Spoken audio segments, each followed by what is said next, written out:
What's up, everybody? Welcome in. We have a special show for you. Let's look at the live scene here. Boom! It's Courtney, 808. That's what this nameplate says right here. Is that what the nameplate says? It does. I mean, it's going to be a little bit delayed, but I assure you it says Courtney at It's Courtney 808 on the screen. Redeems first wave. Shrimp super pog emo. What's up, Lex? What's up, Mika? Thanks for being here. If you're watching us live, that means that you are live tonight on youtube.com/talk limited. That's TVLK Ltd. We're doing talk gaming, but Christian had better things to do. So he can't be here tonight. Had better things to do? Yeah, better things to do. What's better than this? Well, he has to write a self-review for the job that he has, and he hasn't done it yet. So, what a loser. Also, why is your name so bold? I was working on something to make it less intrusive, so that it's like this person / this, and then I got halfway through and I gave up. And I don't like it. And yeah, I mean, I can fix it. I should fix it. I just haven't fixed it yet. Yeah, you should fix it because it makes it look like you're trying to be more special than me. Oh my God. Okay, that's not the case. I just don't know how to fix it right now. That's what it seems like. All right, bye everybody. The B stands for bold. Thank you, Lex. Thank you. I hope everyone's doing well. I hope that people are staying safe. Lex, if I'm not mistaken, we were talking the other day that you're in Florida, right? That was you? Mm-hmm. Well, I hope that you're safe. I know real-time devastation is happening, and it's scary. And I want the best for everybody out there. Same. But yeah, tonight we're talking gaming. We're talking about our favorite video games, our most nostalgic video games, our happiest video game memories. We're talking about everything positive in terms of video games. So this was your idea, Courtney. So Well, it doesn't have to be completely positive. We can even talk about the games we love to hate. Oh, I actually really like the idea of keeping things positive.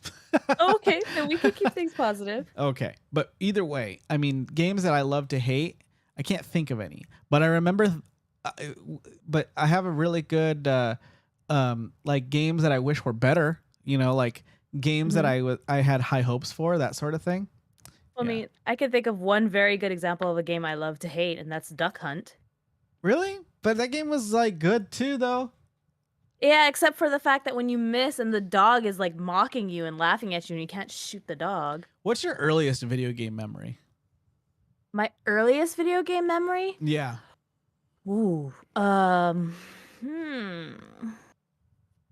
have a couple, and I don't know which one came first.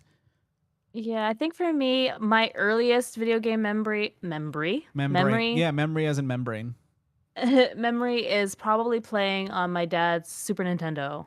Okay. I have a lot of Super Nintendo memories. It was my first console that was my own. I had the regular Nintendo, the NES, but I don't remember it being mine. I don't remember. You know, the NES came out in 1985, and by the time the Super Nintendo came out, it was 1991. And at 1991, at that point I was 5. Mm-hmm. Yeah, because you were just born. Yes. Yeah. So I had to have been 5. At that point, I'm getting like that cognitive like memory, you know. But before that, you know, I don't really know. But my earliest memories, I remember distinctly. My uncle was living with us for a couple of months, and he had an old Atari, I think. Oh, yep. And there was a game on there where there were these frogs on a lily pad, and you had to jump back and forth on the lily pads to catch as many flies, more flies than your opponent. Nice. I don't remember how old I was. I feel like that's one of my earliest memories. But I also feel like that one's clouded because of how old the console was. Sure. And like for me, I also remember going because like my family loved to go bowling every weekend. Sure. And for me, I was so small that like, you know, I only got so much fun out of, you know, using the rail where you just push the ball off the rail and it was bumper bowl. I know. And you still demand the bumpers. That was not Frogger, Anyway, Lax. I know which game you're thinking of. Hungry hungry, Hungry hungry Froggies. froggies. But I because I didn't really enjoy the bowling, and my family was like full on like very competitive bowling on the Hmm. weekends. Like they had their names on their balls and everything. Yeah, nice. I would be the one that would be running Interestingly around the enough, I arcade. have your name on my balls too. Go on. Perfect. I just, you gotta claim what's yours. You gotta make sure Exactly. everybody knows. When it goes in the Um, gutter, want to make sure you can get it back. yes, exactly. But I was always running around. In hindsight, it was probably not safe to have a 5-year-old running around by herself in this entire bowling alley Different time. late at night. Um, but I had the run, and like my family would literally just give me like stacks of quarters to go play the arcades. So my actual probably earliest memory before even getting to play my dad's NES, because he wouldn't let me play it until he felt I was competent enough to not break it. Smart man. um, I was playing on the big arcades, and so I was playing like Mortal Kombat. I was playing, probably now in hindsight, that's not a age appropriate game for a 5-year-old. A lot of things are bad in hindsight, Yeah, but you but had I was fun, and that's playing. all that matters. I did. I played that. I played the Rampage. Yeah, Rampage. great game. Oh yeah, I loved Rampage. I loved Mortal Kombat. I loved Killer Instinct was in there too. I remember Killer Instinct. Mm-hmm. I remember that arcade. So yeah, it was more just getting to play the arcades because it was so late at night. There weren't any other kids really playing on the arcades. So I basically got to You closed play that bitch everything. down at 5 years old. I did. I did because my family didn't give a shit what I was doing because they were bowling. It's a different time. It's safe. The first time I saw Mortal Kombat in the arcade, I lost my mind. Early Mortal Kombat games were pretty super, yeah, they were tame. I mean, there was the arcade ones were bloody, and they had Yeah, they they had were really good gory. graphics. Yeah. And the jiggle, like the early stages of jiggle physics were getting in there. Mm-hmm. But I also remember going to my cousin's house, and they had the Super Nintendo and the regular Nintendo, and I remember distinctly because obviously I'm a huge Teenage Mutant Ninja Turtles fan. My older Course. cousin had Teenage Mutant Ninja Turtles on the Nintendo, the NES. And if you ever played the original Teenage Mutant Ninja Turtles on NES, it was hard and it was also ugly. And it was so. Have you ever played the original Ninja Turtles game? I have not. You start in this top-down view of a city. Uh-huh. It must be New York because that's where it's based out of. And there's like Sure. a river. It's a city and there's a river, from what you Mhm. can tell. And the first area that you can really go into, there's a sewer hole, and you go into, and it goes from top-down view to side-scrolling view. And you're Mhm. at this point you're one of the four turtles, and you're fighting your way through the sewer. That's Sure. essentially the game. And you go into buildings, and you know that sort of thing. You have to rescue Splinter, and then you have to rescue April, and the game is extremely hard. And I distinctly remember when you get on the bridge, there's a broken area on the bridge, and you jump down. So from the top down view, you drop down into the river, and now you're in the most complicated and hateful water levels of the entire time. Everybody says that is the level that basically ruined the entire game, and it is. Got It is it. a hard level. It is very hard. You're timed the entire time. You can't touch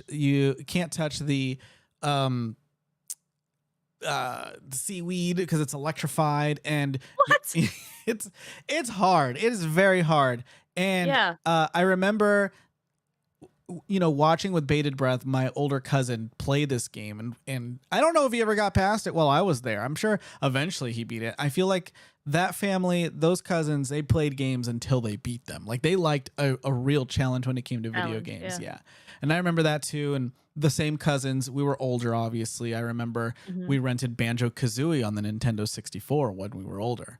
And I fell in love with that game, and it Oh. became one of my favorite games of all time.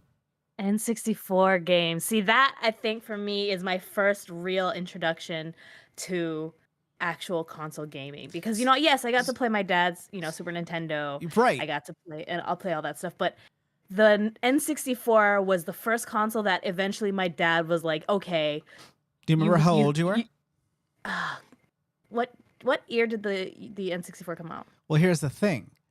The Nintendo 64 came out in 1996. So you would have been 5 years old, the same age that I was when I got my Super Nintendo. Right. Or remember or like really have that vivid memory. Yeah. So we didn't get it right when it came out. No, he didn't let you have it when it came out. Right. Yeah, it was his. But it also was the fact that we couldn't afford it. Yeah. Until maybe I say a year after. Sure, 97. So I was probably like 8 when I actually got to say that, you know, when my dad finally was like, okay, you play it more than I do. You can have it. You can have it. Yeah. And I would say the N64 was lax. N64 was a great system. And for me, that was system. Is absolutely still, yeah. Is. I don't know. I don't know. I was just being biased. I don't know if it really holds up that much today, but honestly, for the time when it came out, I mean, granted, whoever designed the controller had 3 hands. Needs cracks because that was a bitch to get a handle on. But I remember playing with my cousins, playing GoldenEye. Oh yeah. Very competitively. Getting very upset. Yes, exactly, Lex. There it is, GoldenEye. I remember getting so upset and constantly trying to hide and like glitch into the vents above the bathroom in that one level. What a cheater! And yes, that game ended so many friendships if and family. If you didn't load in the vent, you shouldn't be allowed to go back in the vent. Excuse me. If you don't know how to get in the vent, just say so. I don't know how to get in the vent. Well, then sucks to suck, bro. Get good. But I loved the big head, big head mode. Yeah. Yep. Then I think, slappers only, when you can only run around slapping, and then slapping each other. Paintball mode. Yep. But that game, I actually fully enjoyed playing the story mode in addition to the multiplayer stuff. It's interesting. A lot of people do talk about the story or the multiplayer more. I love the story mode. I absolutely love the story mode. Yeah. And absolutely. How frustrating I especially because it's funny. I played the game before I was able to watch the movie. Yeah. So then when I actually finally got to watch the movie, I'm like, wow, they made the movie off of the game. What's funny is how much later that game came out after the movie. The movie was old by the time that game came out. Yes. I didn't know that. I thought it was like a current movie tie-in, but no, it was old. It was an old movie. Yeah. Mika saying, I still remember the N64 commercial where a teenager gets his first paycheck from a pizza place for $129.99 and immediately says, I quit. And then the N64 logo comes on. I do not remember that. That's awesome. That's a great ad. I want to see it. I love that too. And then, yes, proximity mines everywhere in multiplayer. Oh my God, yeah. I remember leaving mines, especially if I didn't start off in the vent, I would leave mines right outside the bathroom, so that whoever was heartless, so that whoever was spawning out of there. Yeah, it was. Those were and golden gun. Yeah. Oh, getting so mad if you didn't get the golden gun first. Absolutely heartless. Oh, it was such good games, and then of course Mario Kart, right? Playing that, and Rainbow Road ending my love for my favorite cousins. So I remember buying Mario Kart brand new because I loved Mario Kart. What's up? Nitro. I'm going to have a hard time remembering names if they're not the same. Yes. What's up, Nitro? Welcome in. I remember getting Mario Kart 64 brand new from a Toys R Us. And I remember wanting that game so bad because I absolutely loved Mario Kart on the Super Nintendo. Yeah. So, and then when it made that jump from that 2D animation to the 3D animation, holy shit, my mind was blown. Right. And I never owned Mario 64. I had played it. My cousin had it. I never owned Mario 64. So Mario Kart was I got nothing to do. I'm going to fuck around on the computer or on the N64 game. Sure. And I would just go everywhere. I would drive off the course and just explore. Yes. And that's when I first discovered that you can go all the way up to Peach's Castle. Peach's Castle. Yes. On Royal Raceway, which I thought was really cool. It was completely designed. It was so awesome. But for those joining us, everybody, welcome in. We are Talk Limited. We are live on YouTube tonight. Make sure to like, comment, and subscribe. We do say that now. We do say that now. Slap that bell. Yes, slap that bell for notifications to know when we are live and when we upload new videos. Tonight we're talking about video game nostalgia. Courtney had a really good idea to just talk about our favorite video games and video game stories and that sort of thing. Before we go on with the story a little further, and we are going to read people's comments and stuff. Yes. I want to try. So Mountain Dew was kind enough to send me Baja Deep Dive mystery flavored dew. I entered Limited edition. Yes, limited edition. They sent me this box because I won a sweepstakes. I found out now this was not the grand prize. The grand prize was, I think, $1,000 or something like that. Yeah, but that's okay. I mean, here's the thing: $1,000 is nice, but anybody can get $1,000. No, I agree, and I am one of I think like 600 people or so that got sent the first prize.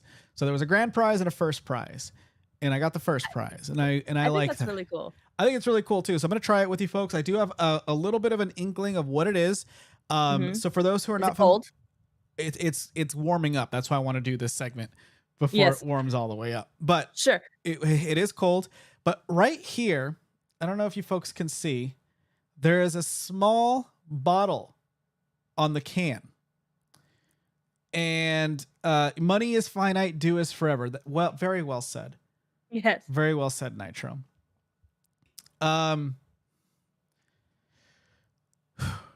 Wait 6 months, then sell that can of dew for $1,000.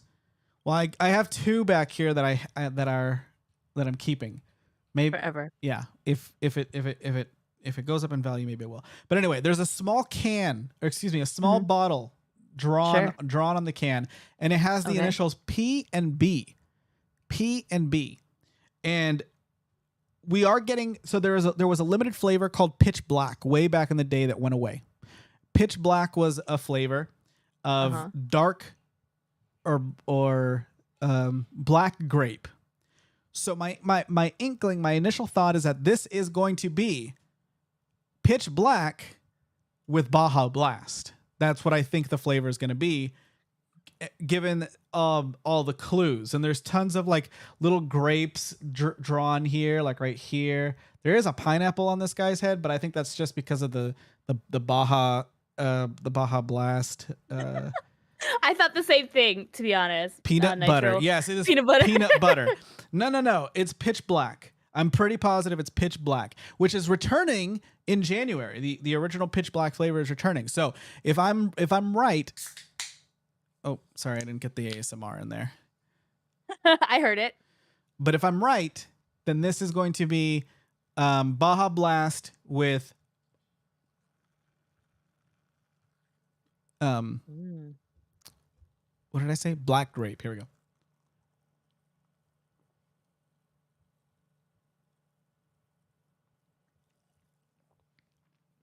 Oh my God, that's good. Wow. Yeah, this is 100% grape. But I don't like grape, and this is good. And the fact that you like that is surprising. I could taste it.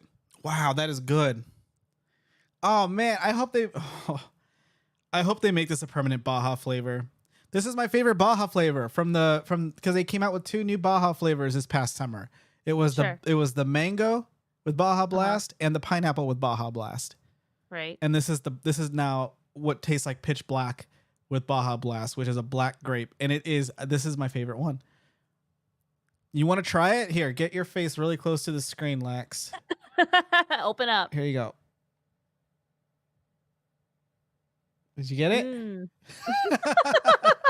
Did you get it? That's funny that is good to you and you don't like grape. It is very good. The Baja Blast base is making it. It honestly is. Is what's selling it? Yeah, absolutely. That was good. I wasn't a fan of the mango or the pineapple either. I didn't even get to try them. I'm sorry. If I find one, I'll let you know. Thanks. To be fair though, I honestly like my concoction better of what I did with when I got to try Baja Blah. I added actual pineapple juice to my Baja Blast. Yeah, and then you added slushy. them, and then they took your idea. I know, but they didn't even do it right. Well, no, But, it had to be a soda. What? You know what they should do? And folks, we're gonna trademark this, but don't tell Mountain Dew. We're gonna do Pog Mountain Dew.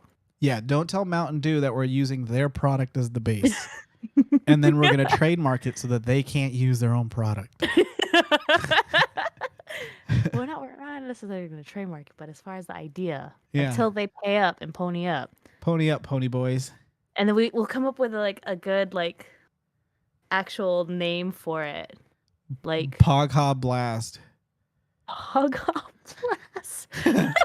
You know what? In honor of Kirby, it'll be Poggers. Poggers. Poggers Blast. Poggers Blast. Yeah. That's what you call 3 fingers in one. Oh. A Poggers Blast. Wow. Yeah. I was thinking more like, you know how they have like different the shark bite and all the different names of flavors. I was thinking like super poggers or something like that. Poggies. Poggies. But I'm glad you like it, and I'm glad it was good, because that would have been real bad if you tried it live on stream and then just spit it everywhere. Ah! No, this is actually really good. Nice. Cheers to winning. It's fun. Cheers to winning. I'm Yeah. proud of you. That was awesome. It would be Poggy's Blast. Yeah, that's true. It would be. Poggy's Blast. But anyway, do you remember games you loved to rent as a kid? Well, I do want to get back to one thing, because we were talking about the N64. I actually did play Mario 64, and I know you had nothing to do with it. You didn't want. No, I anything did. To do I just with didn't it. own it. You didn't own it. I played Got it as a kid. Yeah. Right, but you didn't love it, I should say. Well, no, because I loved Banjo-Kazooie better. Right. Yeah. I loved Mario 64 only for the fact that as a family, so after you know, I would go over to my cousin's house. I'd bring the N64. We would play it, and we would take turns like doing levels and trying to get the stars and do it as a family. And I think that was definitely there's no hydrate redemption. How do I tell you guys to hydrate? Just like that. Just like that. But I enjoyed it. My favorite memory with that is we would all do the race against the big penguin. Yeah. And see who could actually do it quicker without cheating. And me being the young, precocious child I was, I constantly cheated. You cheated every time. Every time. Right through that wall. Right through that wall. I knew it. I knew it. I did enjoy getting shot out of the cannon, though. Yeah. It was good memories. But oh, and then of course, you know, Pokemon Snap and Pokemon Stadium, doing all the mini games, especially like the eating one where you got to eat the sushi, and then if you mess up and eat the one with the wasabi, and it's just that was my favorite. Sometimes I would just purposely eat the wrong one just to watch the animation because I thought it was hilarious. Did anyone ever play F-Zero X on N64? I did. I loved it. It was good. But I didn't own it. Sorry, I got to do one thing. 1 second. So it was an experience. F-Zero X. As far as racing games go on the N64, and I commented on somebody's tweet, for me, it was Cruisin' USA and Cruisin' World. And Rush. San Francisco Rush. I love those games. And then I really loved that in San Francisco Rush, your car would get completely beat up. Oh, this dude is making me burpy. Now I feel like Sue when she's live. And she's all like, I'm gassy or whatever the fuck. I heard it. It came out while I was talking. I was like, oh, it was like guttural. Pokemon Snap was my very first Pokemon game. No way. Stadium 1 and 2 were my intros to Pokemon games. That's wild. That's honestly, Stadium 1 and 2 were just such good games. Wave Race. Wave Race, yes. I bought my copy of Wave Race from a swap meet that I was working at. So when I was younger, my mom would take me to the swap meets on Sundays so that we could sell stuff. Yeah. And I would save up my portion of the money and then go right over to the used video game store who had a booth there and immediately spend my money on whatever was there. I got my copy of Legend of Zelda Ocarina of Time from them, and I got my copy of Wave Race 64 from them. Oh, Yeah. I loved playing Wave Race and then just trying to make the jumps. I loved it. And then you could ride the dolphin. Yes, Yeah. that was the best part. How was the Cruisin' USA series? I loved it. I mean, I would say go back and play them if you have Can if you have nostalgia for the Nintendo 64 as a console. Yeah, play Cruisin' USA. They're really good. Really get into that mindset that you are of that in that time, and just enjoy them for what they are. Arcade racers. That's what they are. They're Oh god, arcade they were racers. so good. I They were remember very playing them in good. the arcades. The water effects in Wave Race, absolutely mind blowing. I didn't know water could Yeah. look so good. Right? So crazy, absolutely crazy. It was a good time. And even to this day, I don't judge a game by its water effects, but I definitely enjoy a game's water effects. Like I go, wow, the water looks really good. Right? It just it looked so good. But and then of course everyone I remember I saw What's in up, the Uncle chat, everyone in the Unicorn? beginning were talking about Ocarina of Time. Oh yeah. And that game I could replay and replay over and over. And I remember spending like I would sleep over at my cousin Josh's house all the time, and we were supposed to be in bed, but we would stay up late trying to play Zelda. Yeah. To the point that like my cousin's dad was a police officer, and you know his stepmom they would work separate hours. So she was working at the hotel, and his dad worked as a police officer. So his dad would be normally resting and hang out with us during the day, and then he would go to work at night, and then his stepmom would be working during the day and come home at night. And it would be so bad that we would get caught by both of them in the crossing. But when the one was coming home at like 10, 11 o'clock at night, almost midnight, and one was leaving for work, and they would notice that we were laughing in the room and bust us because we were playing Ocarina of Time, or screaming because we were trying not to die in that one boss level under the Deku Tree. That really big lizard. The Deku Tree was a spider. Was it a spider? Goma. That's the first boss. Which boss am I thinking of that was the huge lizard that rolled? Oh, that was under Death Mountain. That's the one. Yeah. Yeah, and we would scream because we were like, Yeah. children, and we couldn't contain ourselves, and trying not to die. Yeah. And we got busted. They were like, "Hey, you're supposed to be sleeping." We're like, Oh, but we're playing video games. "But we're playing Ocarina of Time. Sorry, we're having a good time." And I would constantly want to do the portion where you would get Epona, because I love horses. Yeah. And that, I think, the reason I'm so in love with that game as a whole is because the horse riding mechanic was so prevalent that you needed it for travel. Yeah. And I love horses, so that was the biggest game of with major horseback riding for the time. What I loved King Dodongo, that one, yes. What I loved about Epona and getting Epona is that as soon as you're an adult and you're in that field, you can basically get Epona right away. As long as you, of course, learned Epona's song as a child. And what you have to do anyway. Yeah. In order to wake up the dad. I'm gonna sneeze. In any second I'm gonna sneeze. But what I loved about Epona, and that I found out later, is that if you get enough speed, you can escape that that ranch from any wall. Oh, really? Yeah, Epona can hop over the main fence. Epona can hop over the back wall. She can hop off of anything. And the animation is slightly different each time, depending on which wall you decided to jump over to escape. I think I jumped over the back wall that had like the biggest drop off the off the side. Probably, yeah. I mean, that's but you can go off the side wall. You can go the cool one, not the good one, but the cool one is when you jump through the main gate, because then you got that Luigi looking motherfucker watching. Yeah, just he's like he's like watching you as you jump over him.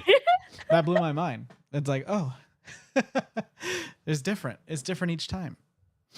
That's true. I never thought about that. I do remember though jumping off the back wall and landing off the back side of the ranch. Yeah, and then Epona being like, I fucking made it. Bitches. Yeah. It was so good. That game overall was just amazing. I remember trying to escape the camp when you're locked up and not get caught. Yeah. Or having the shield on your back as a child, because if you were out and it was nighttime, all the skulls coming out of the ground, And me being so terrified of not like fighting them, I would just like crouch and then they would be attacking the shield while you're crouched and I would wait that way until the sun came up. Really? Just because I was a fraidy cat and I would try. And then my cousin was like, you can just roll, right? And just keep rolling to get somewhere faster, to get somewhere safe. I'm like, nope, not moving. Yeah. I'm just going to wait here. I have my shield. They can hit all they want. I'm taking no damage. They don't hurt me. That's funny. I never did that. I didn't know you could do that. Yeah, but it's only after you get the Hyrule shield as a child. Not because if you tried to use the wooden shield, the Deku shield, they would break it after a certain amount of hits. So yeah, I would always use it it's funny because the animation and the sound of the twang when they would hit the shield. Mm-hmm.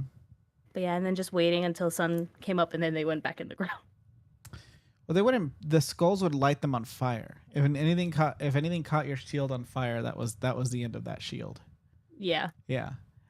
I played Ocarina of Time on 3DS, and to be honest, the water tempo wasn't really nearly as infuriating as the original. Yeah, I've heard that they made it like easier to navigate the water temple in the 3DS version.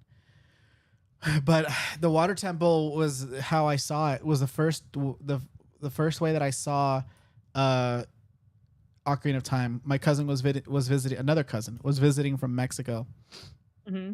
And they were traveling, so he had his whole Nintendo 64 with him, including his copy of Ocarina of Time, and he plugged it in and he was playing the water temple. Like he had just gotten there, I think.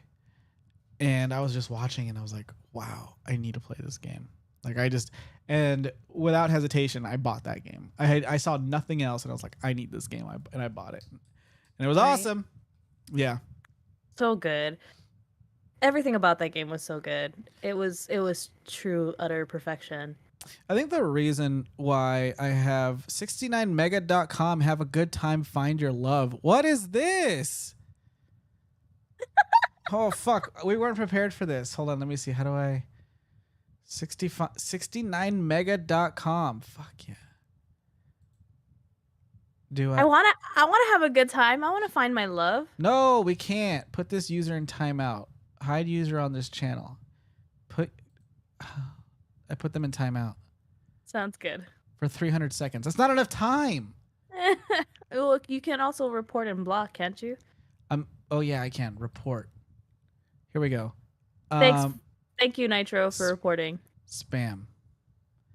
Thanks. We've received your report. Wow, I'm learning. Also, hi, Uncle Unicorn. I'm just realizing I just saw your name in there. Hi. Sorry, I didn't say hi to you earlier. Welcome in. Hi to you.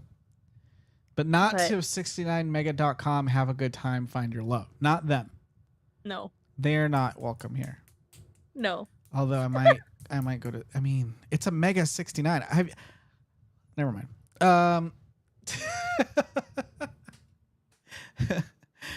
I wasn't prepared for spam in a live chat on YouTube.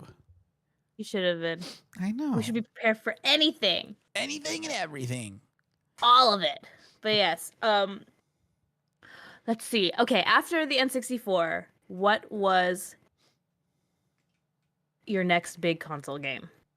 Or next big console, I should say. Well, here's the thing.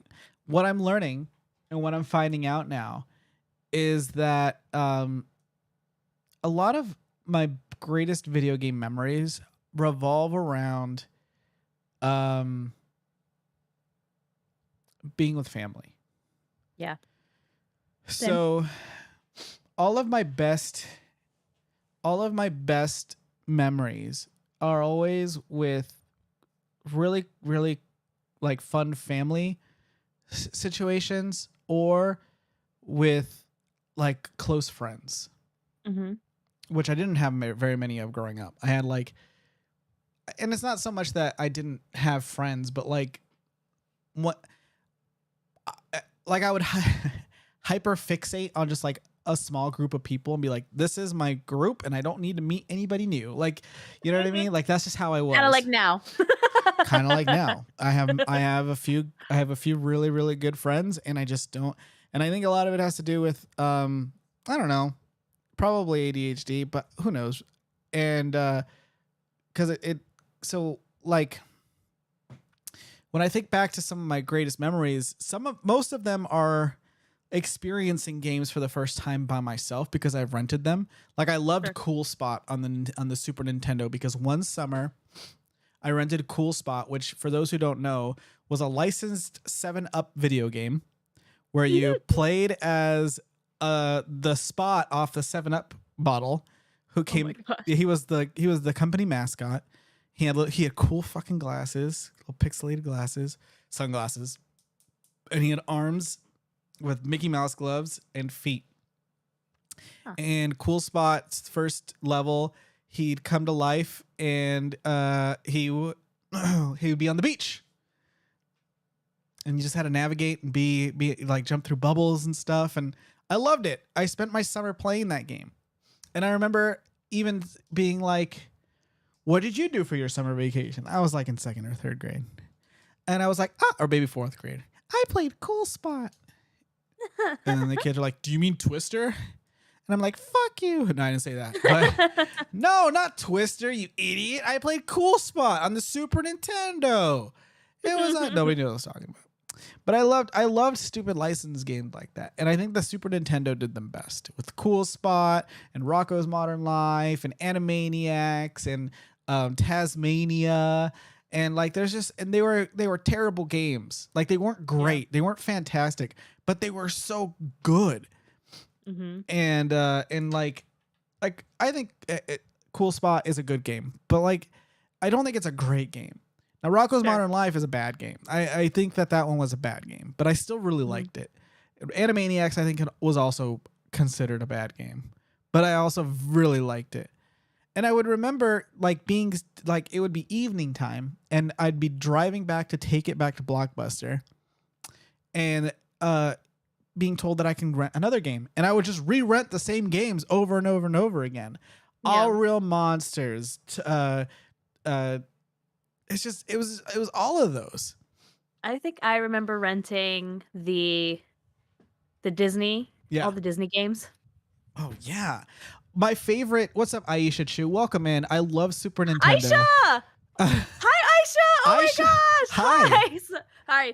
Aisha is a longtime friend from high school. You found us. Hi, Aisha. Nice to see you. I missed you, by the way. I hope you're doing well. Love you plenty. But yes, go ahead and read what she said. Sorry, I was very excited. Also, like, comment, and subscribe while you're here. And ring that bell for notifications, please. I would mostly watch my older brother play them, but still enjoyed. And that's the thing. Like, a lot of my memories are definitely like watching other people play games too. Sure. And just having that feeling of being, just having that family moment. So, like a really good example. I also know Aisha's older brother. That's funny. A really good example, and I think is really relates with what Aisha said. My favorite franchise is Donkey Kong Country, and I loved that game when I had it. But I think what made me really fall in love with that game is waking up early in the morning, and my cousin was living with us. Another cousin. I have a lot of fucking cousins, just so you know. I mean, from a large Mexican family. I have a lot of cousins. Get it. I get it. And when they need a place to stay, they stayed with us. Like that's just the way it was. And he was visiting for a few months, I think maybe a year or so. And he lived with us. And I had bunk beds at the time, so he slept on the bottom bunk and I was younger, so I slept on the top bunk because top bunk's fucking awesome. And I would wake up he's older. He's definitely older than me. Like I'm in my mid 30s and he's got to be pushing 50 I think by now. And but I'd wake up in the morning and I'd roll over. He's already awake playing Donkey Kong Country. And I wouldn't get up. I would just lay there and just watch him play and get super excited when he'd like beat stuff that I haven't gotten to yet. And like, it was just awesome. It was just such an awesome like feeling. Like he was getting excited for the game too. It wasn't his game, but he knew that he was welcome to play my Super Nintendo. Yeah. And I loved that feeling of just like, it was just a cool feeling. I really enjoyed it. And I think that's why I hold video games so dear, because of those types of memories. And I think that the funny thing about that is we, as a generation as a whole, a lot of us have those core memories in place because the consoles were literally made specifically for you to spend hours with your friends, your Yeah. family members on the couch, Yep. on the floor, playing these games together. And the thing is, I'm noticing like these.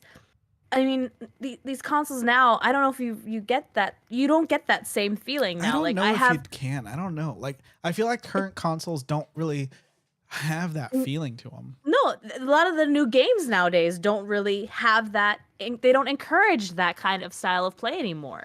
Yeah. It's a mentality that's unfortunately become, antiquated now, and we're old. But I Yeah. mean, that's why, like for me, I've recently. I say recently, but it's like a month ago. Played, MLB The Show with my son, and trying to get that same feeling of, we're sitting on his bed together, we're playing a game together on his Xbox. Yeah. Shout out to Christian, by the way. Christian is the one who helped me get said Xbox for my son for Christmas. Yeah. When back in the times of not being able to fucking find one. Right. But you don't get that same feeling as like before. It was every game that came out you could do something with your friends or family. Nowadays, most games don't have that Yeah. option anymore. So yeah, it's bring back couch co-op, please, please. And well, I mean, I think, it's and here's the thing. yeah. I think Nintendo Switch does that pretty well.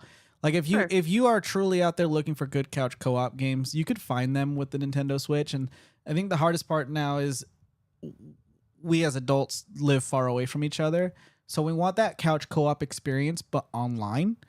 And like I would really love, for instance, the game Luigi's Mansion to have Sure, online support. Yeah. Luigi's Mansion 3. Because that was one of our ideas. We were going to play Luigi's Mansion 3 on stream. Yep. We couldn't do it because I didn't realize that the co-op is only couch co-op.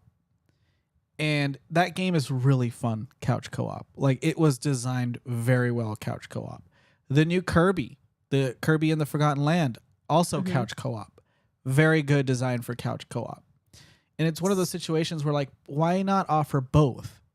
Yeah. And we need an online service that really supports it, to be honest. And Sure.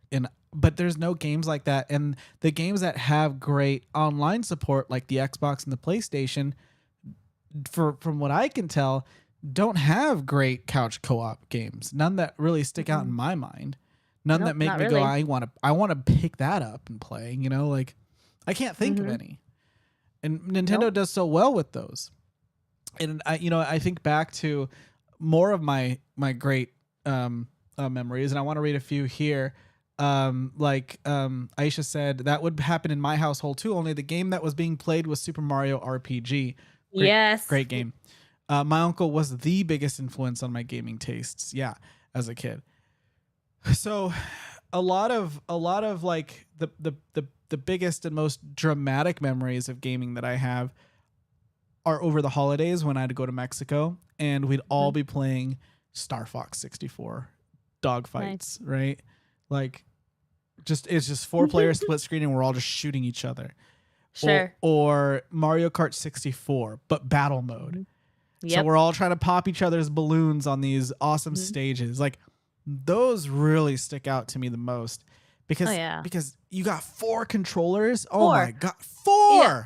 Yep, and then having the depending on how big your TV was, you get these tiny But that's squares. insane. Like never before could you have 4 controllers at one time, 4 people, and then it's like, okay, you're eliminated. We got to hand off the controller to the next person waiting. Yep, Fuck, exactly. so fun, so fun. Yep, I miss it. I miss that. Diddy Kong Racing. One of my cousins had Diddy Kong Racing. We would pop in Diddy Kong Racing. God, it was so good. And then I think at one GoldenEye like that too was fun. GoldenEye, yeah, 4-player split screen, 100%.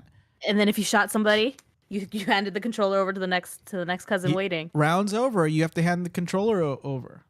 And if there's a lot of people waiting, then 3 people need to hand their controllers over because there can only be one winner, Yes. And but I remember really, really getting into wrestling when the Nintendo 64 was at its peak, I think. Yep. And I remember renting WrestleMania 2000. Me too. And playing that, and that game sucked.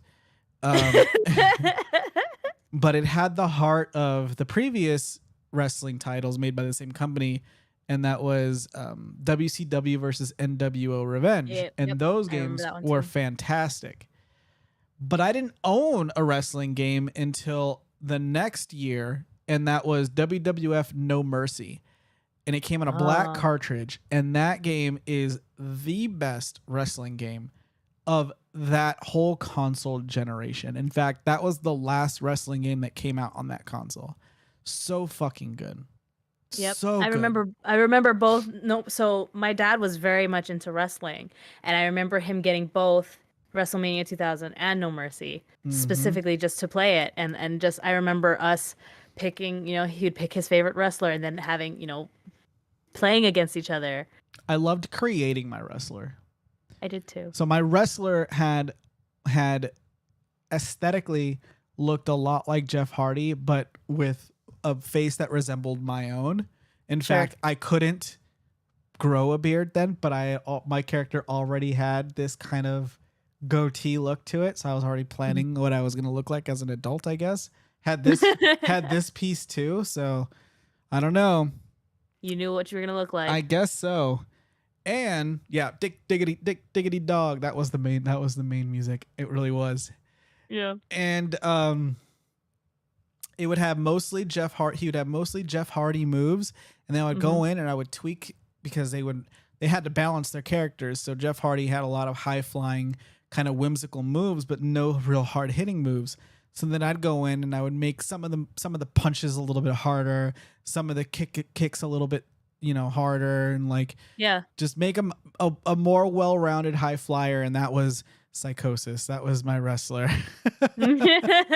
Before Jon B, it was Sykosis, and that was me. And it was so much fun. And did it encourage me to do backyard wrestling soon after? Maybe. But that's a story Probably. for another time.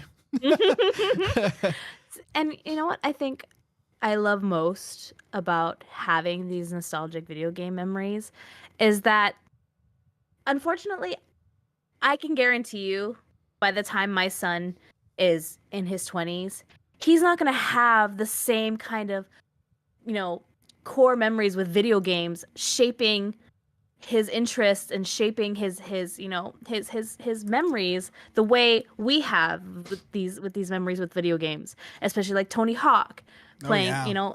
like Tony Hawk Pro Skater is why I attempted to be, to skateboard. Learned very quickly I cannot skateboard. Yeah. Very quickly I cannot skateboard. I can surf. I don't know why I can't skateboard. I guess water is just slightly more forgiving than concrete and Mhm. pavement. But like we have all of these memories of playing video games with our cousins and friends, doing sleepovers and having it shape who we are as adults. You don't get that same thing with video games today. And I think that's kind of a bummer, but I think that's what makes our generation so special. Is that we have all of these wonderful memories with Disney games, with everybody struggling playing Lion King. Oh, And that reminded me. Yeah, one of my favorite games. I forgot. I got distracted mid sentence when you said Disney games. Aladdin on the Super Nintendo. Aladdin, Easily one of my favorite games. so good. But And yes, but Lion King was fucking difficult. It didn't it need to was be so that hard. difficult. No reason. It's a children's game from a children's movie. Yeah. Why was it so hard? There was no reason for that. Made no sense at all. No, but that's the thing. Like that's like all of these core memories, and that's why we're used to abuse as adults because of the games we played as children. That's right. But yeah, I think that's what makes our generation with video gaming so special. Is we have basically gaming. Our formative years is when gaming started really blossoming into what it is today. Mm-hmm. Yeah, I think so.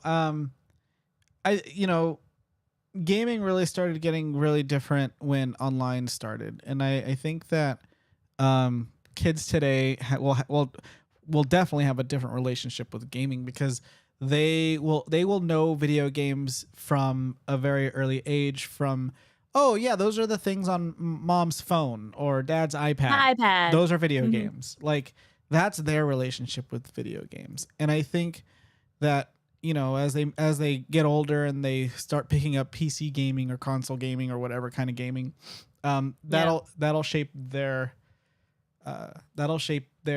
their view of games differently too. But like, yeah, I don't know. And what's unfortunate too is like when we were kids and we were bored, we would play video games. We would go to our cousin's room, right? And we'd be like, do you have a PlayStation or you know, or a Nintendo or, you know, and then be like, yeah, I got Dreamcast or whatever. And then you're like, okay, we'll do that. Yeah. Now, these goddamn Zoomers, they just all lie around looking at their phones the entire time. TikToking and all that crap. And, you know, and I don't want to get too super boomer about it, but it is a little disconnected. And I don't know if that is how, you know, I have a feeling that what they're doing is they're exchanging phone numbers or IGs or whatever, or Snapchats, and they're messaging each other rather than talking. I think that's what's happening at that generation. So they're communicating, but they're not having that same kind of interaction like we had. Yeah. Well, I'm definitely like, I've watched my son play on his Switch, and you know, he does, depending on certain games, like Fortnite, for example, he will get on headset and play with his friends and talk with them. That at least is something. Or when he plays on when he plays Roblox, they'll chat depending on, you know, what game they're playing. But I watched my sisters, who are 12 and 13 years younger than me. I remember watching them play on their phones. They were playing Minecraft. And what they would do is they would get all of their friends together on a phone call, but then like get out of it. Like they were FaceTiming essentially, because everybody was on iPhones. They were FaceTiming, but then they would switch the screen over to their game, and then they would be talking, but nobody would actually be like really doing anything. And I remember watching them like, are you guys even really talking to each other? Oh, when we need to. I'm like, yeah, but then why are you FaceTiming? You're not even saying anything to each other. There's no communication or no point. Why don't you guys actually just meet up and play? And that whole concept of playing together, actually together, was like so foreign to them, and it made me realize, God, I'm old. Yeah. Yeah. I think that first of all, that I mean, to all play Minecraft together on their phones, that sounds awful. But that's gonna be a core memory for them. Do you guys remember when we'd all get on the iPhone together, and then we would just talk to each other, and then we would play Minecraft together? Like, no real conversation was ever had in the best times when you were gaming. It was always just inside jokes and fucking around. Pizza and soda. That's it. And if that's how this past generation had their inside jokes, so be it. It's a core memory for them. At least gaming was involved. True. Although, like, hearing them have drama, like, they went into our server and blew up our whole thing. I'm like, that's funny. I was like, it was serious drama. I still remember my sisters yelling at each other, like, did you see that so-and-so did this to this? I'm like, what is happening? Like, I'm thinking something happened at school. Somebody did something to somebody. No, this is all in their game. In Minecraft. But yes, I guess that is this generation. That's going to be their core memory when they're in their 30s. But you know, and I don't feel like getting all boomer about this generation. Honestly, fuck this generation. So our generation, let's get back to our generation. Earliest game I remember playing was Super Mario Bros. On the NES. Awesome. That's a good one. It's also one of my earliest memories as well. In my jumbled mess of memories, that's also one that I remember having. Old games were so hard compared to games today because it made for gameplay. Artificially inflated gameplay time. Yeah, there's this common thought process that the reason why games were made so difficult back then is because they were so used to programming for quarter eating machines. So in order to make a game last longer, they needed to, you know, expect the consumer to sit at an arcade cabinet and consistently put in more and more quarters. Yep. So they still kind of had that mindset, and only until recently did a lot of games do away with the whole, you need to collect extra lives, and otherwise you need to start all the way at the beginning. Like, that's not a concept anymore. Like, no. Even like Mario Odyssey did away with the lives. If you died, you lost 10 coins, and your coins are just to buy aesthetics, Yeah. But before that, you had to collect extra lives, and if you lost, you would get a game over screen, and if you didn't save, you'd go back to your last save point. And like, thinking about that in hindsight, that's not a fun concept. Like, I just want to that was rough. I just want to keep moving forward, you Right? know? And I'm a big fan of autosave features. I've tried to play Fire Emblem Echoes, I think it's called. Mhm. And it takes place in, it's FE Echo. I think it's Echoes. I don't know. It takes place in like current time. It looks like Okay. it looks like Tokyo. Might be Tokyo. I know that a lot of animes like to base their IP in like real places, whereas US likes to make up fake places. But so it's current time Fire Emblem. Mhm. And I'm playing. I'm like, I'm giving this a fair shot. Like, I'm playing an RPG. I don't typically like JRPGs, and I'm leveling up and I'm unlocking new things, and I'm playing for a while. I'm playing for hours. And then I died. And it was the first time I died. And I made a lot of progress. And when it reloaded, I was back at the very fucking beginning. Because Oh my God. this game did not have an autosave feature. And I don't remember it teaching me how to save. You know how like most tutorials are like, why not save now? This is how you save. Why not save now? Yep. It didn't do that. So I gave up. And I did not, I still have the game. I did not go back to that fucking game. God, it was awful.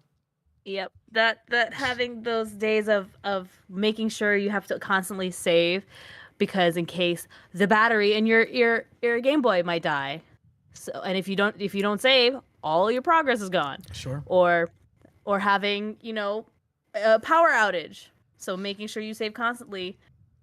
Well, Otherwise your stuff is gone. Courtney, your first console, your first actual console, technically, was the Nintendo 64. Do you remember having to have memory cards to stick in the bottom of the controller? Yeah, of the controller. Yes. Luckily, a lot of games did not need that. Most of the games saved directly to the cartridge. Correct. But like some games, and I remember that because when you would rent a game from the from Blockbuster and somebody didn't delete their save, you would be getting a cartridge that had like choke people's saves on it. Yeah, which is fine. I mean, that's always fun when you see other people's saves and stuff. Yeah. There was also this thing where you'd want to like keep renting your own cartridge, because you want to continue on your own progress too. Yeah. And then you would get that one kid who just went through and just deleted everybody's progress. Yep. And it's like, just clear the one with the least amount of progress and play on that one. You don't need to go in and delete everybody's progress. Yeah, right? Oh boy, do I have those stories. But no, when I wanted to re-rent a game though, I never would just turn it in. We would just go to the Blockbuster and be like, we're going to rent it for another 5 days or however long. Right. Yeah, I know I would never drop it in. But before memory cards, before saving onto the cartridge, the Nintendo couldn't save progress. I don't know if you remember that. So like Super Mario Bros, the first one and the second one, you had to beat in one fell swoop. Otherwise, that was it. Otherwise, that was it. Because you'd have to turn off the console. And then when you started it up again, you were back to level 1 with 3 lives. That's awful. Oh, you know what though? That now that you say that, that would explain why my dad was like, "Don't turn it off. Yeah, Leave it." you leave it on. The I first didn't. game to have internal saving, as far as the Nintendo goes, Mhm. was Legend of Zelda. Oh, I didn't know They that. put a little battery in the cartridge, and that's how it saves. That's how cartridges up until recently, cartridges are gone now. But even the most even up until most recently, that's how cartridges saved progress. There's a little flat battery on inside of it, and that's how your progress was saved. Huh.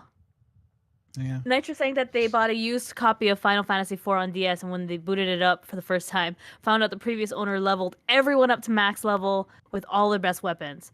Fucking keep that. I bought on eBay. I bought a cartridge of Leaf Green, I think it was, um, with tons of Pokemon on it. Like it had to have been hacked. It had Oh, do you remember the days of Game Shark? it was Game Shark. I don't know what it was, Yeah. but it had all the legendaries on it, every shiny ever. Like it was just, and I was like, oh okay. One day I needed money, and I just traded it into GameStop. I'm like, I need money. Here you go. I just didn't want it anymore. It might have been Ruby or Sapphire. I don't fucking remember. I just know that it was for the Game Boy Advance. Oh God, I remember when I first got my Game Boy Advance, how excited and happy I was because I had gone. So I went from the original Game Boy, Mm-hmm. and then finally my family for I forget what holiday, whether it was Christmas or a birthday, and they got me my very own Game Boy Color, which was purple, Ooh, the purple see-through one. my Game Boy Color was green. Lucky, I couldn't get the green. I love the green one. I wanted the green one, but you get what you get. You don't get upset. Yeah, And then getting that one. I didn't get the SP. the Game Boy Advance SP. Yeah, Nah, I and didn't. I didn't get either. the one that would clasp close either. That was the SP. Yeah, I didn't get that one, but then I got the Game Boy Advance, and I was so excited. I remember playing Sonic on that thing and thinking I was hot shit because I was like, yeah, look, I have this cooler new Game Boy console. I'm Yeah. so awesome. And like, getting together with your friends like, hey guys, you guys wanna play together outside during recess? Yeah. And then getting in trouble because you're not supposed to bring Game Boys to school. My first Game Boy Color was a special Pikachu one that came with Pokemon Yellow. That one was cool. That's awesome. I had the Oh, see-through purple Game Boy Color. Hell yeah. yep. The foldy one was the Game Boy Advance SP. That one came after the Game Boy Advance. So it went Yep. Game Boy, Game Boy Pocket, Game Boy Color, Game Boy Advance, Game Boy Advance SP, Nintendo DS. Yep. So I got And the then Game Boy Color. That was the only Game Boy I ever owned. Really? I didn't get another copy or another handheld console until the Nintendo DS Lite. Oh. Yeah, which played Game Boy Advance games. So that's Nice. what. I So that's didn't how. get that one. So that's how I started playing Game Boy Advance games. Oh, see, after Game Boy Advance, I waited a long time and got into because after the Game Boy Advance, I stuck with PlayStation 2, Mm-hmm. PlayStation 3, and then I went to the Nintendo 3DS. Mm-hmm. I remember getting that. Mine was red. I think my sister still has my I 3DS, and I my remember playing the 3DS was Nintendogs also- game on it, I never owning played puppies. DS or 3DS. I think it was 3DS. Okay. I want to say 3DS. And I think- then Actually, now that I think of it, I didn't get the 3DS until the 3DS XL came out. Not the 3DS, not the new 3DS XL, but the 3DS XL. mhm. And I got it because they announced Super Smash Brothers for the Wii U /3DS. Yeah. So that's See, when I got it. I really wanted a Wii so bad, but we couldn't afford it. And then my cousin got the Wii, so I would go over to his house. I would go over to my cousin Josh's house, and I would play on his Wii. Yeah. I had the Wii. And I had adult money by then though, because I bought it. I bought it off Yes. eBay on a bundle. Oh. Yeah, buy it from a reseller. Oh. Yeah. Oh, Nintendogs was DS? Okay, then yeah. So then I had that. I remember playing that and just playing with the puppies. I never played Nintendogs. It was fun. Yeah, I It was a would lot of have, fun. but I just never had it. Mm-hmm. I never owned it. You never owned it. I never Yeah, owned it. that was a good one. I really enjoyed that. And then finally getting to upgrade to the 3DS XL, which I still have. I still have mine. I bought a new 3DS XL when I got my most recent job. And I had some extra spending money. I went on eBay again. And I found a lime green new 3DS XL with Super Mario World, the Super Nintendo Super Mario World. But it was called, I think it's Super Mario World. Like it came pre-installed in the bundle. Nice. I still have it. I still have that one. That's awesome. I like it. But you know what I found out, what I don't like is that the new 3DS XL, Yeah. the 3DS, the first 3DS had a very fancy stylus to it. Yes, it did. It was a metal telescopic stylus, and every stylus for all the 3DSs after the fact were just a plastic stick. Plastic. Yeah. So I just have a plastic stick for a stylus. And I kind of wish that I would have had the telescopic metal one. The OG. I got the Wii Sports and Sports Resort, Metroid Prime 3, and Smash Bros. Brawl for my 20th birthday. That's a good bundle. That's a great birthday. That's a good bundle. Yeah, mine came with Wii Sports. And it came with an extra nunchuck and an extra Wii remote attachment for my bundle, I think. Ha, I found it. It was right here. That's the 3DS. That's the new 3DS XL. Yeah, this is the one I got after the fact. The very first one I had was the red one. That's the most recent. That's a new. I'm very happy about this. Yeah, that's a new 3DS XL. Up until 2017, those were still in stores.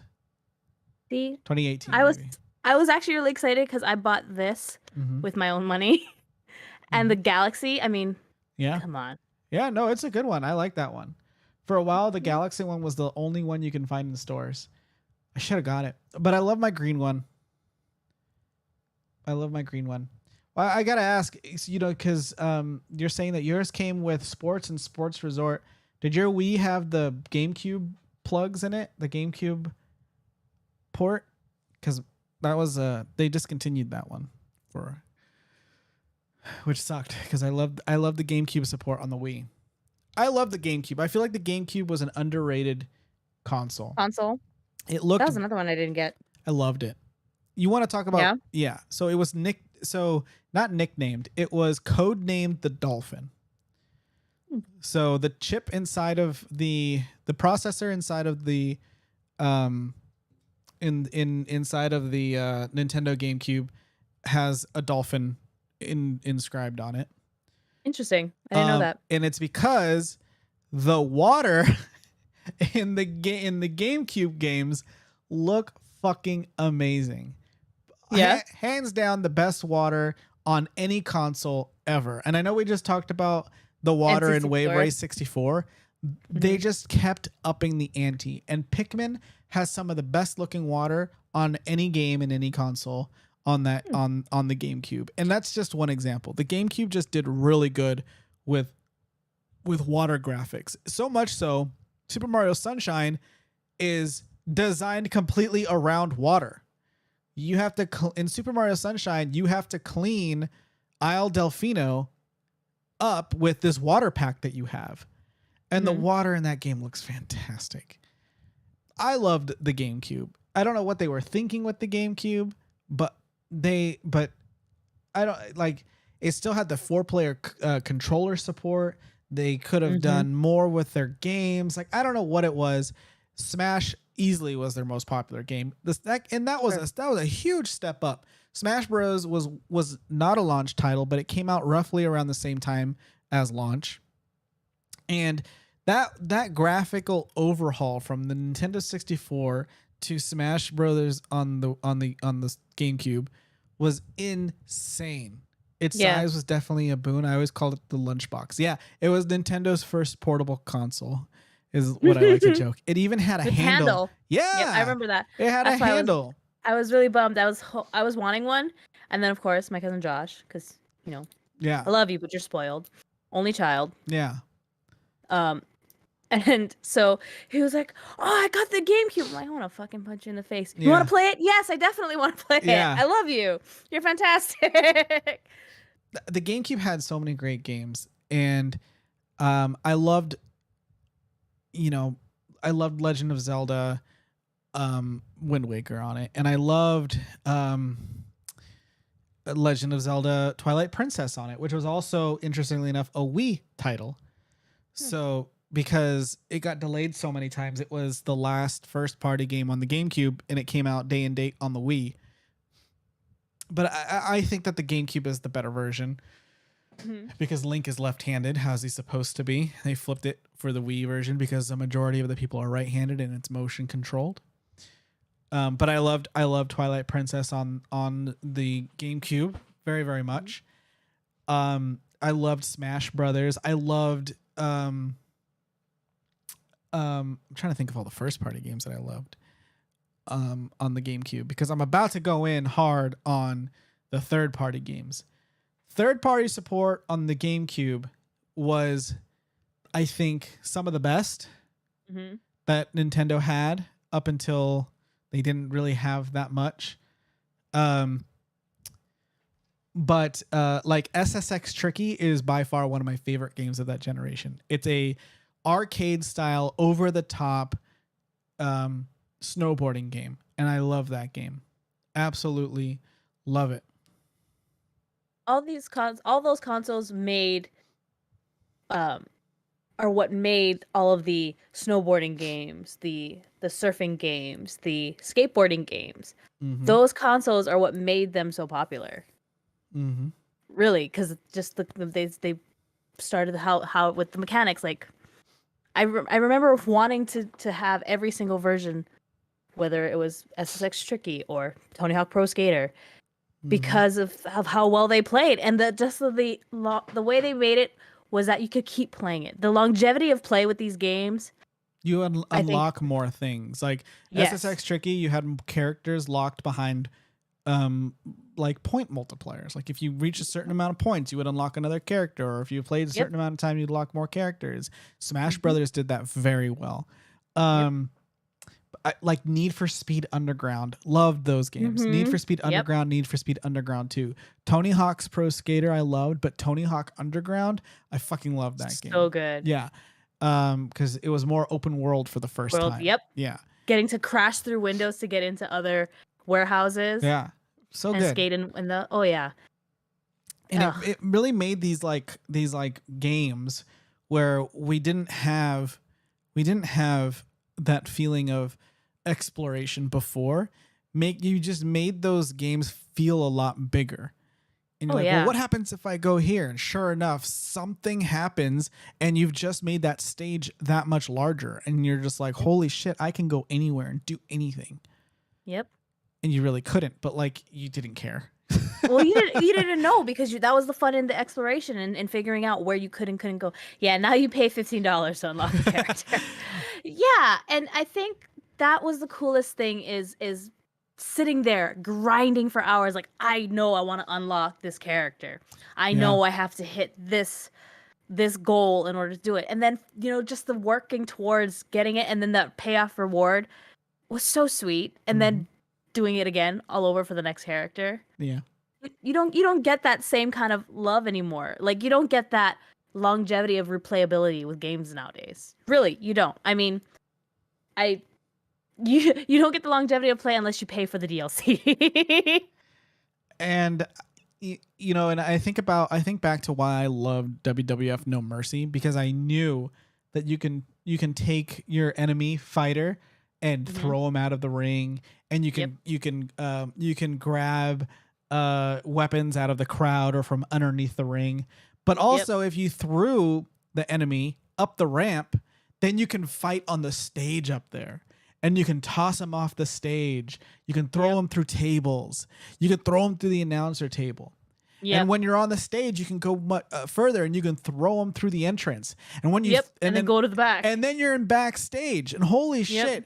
Not only are you backstage, but you're in an aisle. You're in you're in a hallway. And then you're in a dressing room. And then you could drag them into the dressing room and over in this corner. And then you can fight them in the boiler room. I think it looked like a boiler room. Yeah. And then there was the parking garage that you can fight them in. Yes. And throw them against cars. It was so good. So good. I mean, every backstage looked the same, but it was such an added like bonus for the time period when we didn't like when we went from just linear play to opening our world like that. Oh yeah, absolutely. Yes, and exactly right, Nitro. Nowadays a lot of open world games just have a lot of empty space with the occasional, "Ooh, what's this moment?" Yeah. Yeah, I almost want like open world to be a little bit more closed off and really make you feel like you're like the reason why you're exploring, there's a reason for it. And I think that games like Super Mario Odyssey do that very well. Super Mario Odyssey is not a fully open world. It's more of a sandbox style game. You have artificial walls, but you can literally anything you can see, you can explore. And you're broken off into different, but you don't have that moment of, wow, there's nothing here, you know? Yeah. And I wish more games would let you do that. Kind of feel like you're exploring a lot without that emptiness. But a game that I feel did it very well, and I hope that future Mario games take this formula, is the bonus game in the re-release of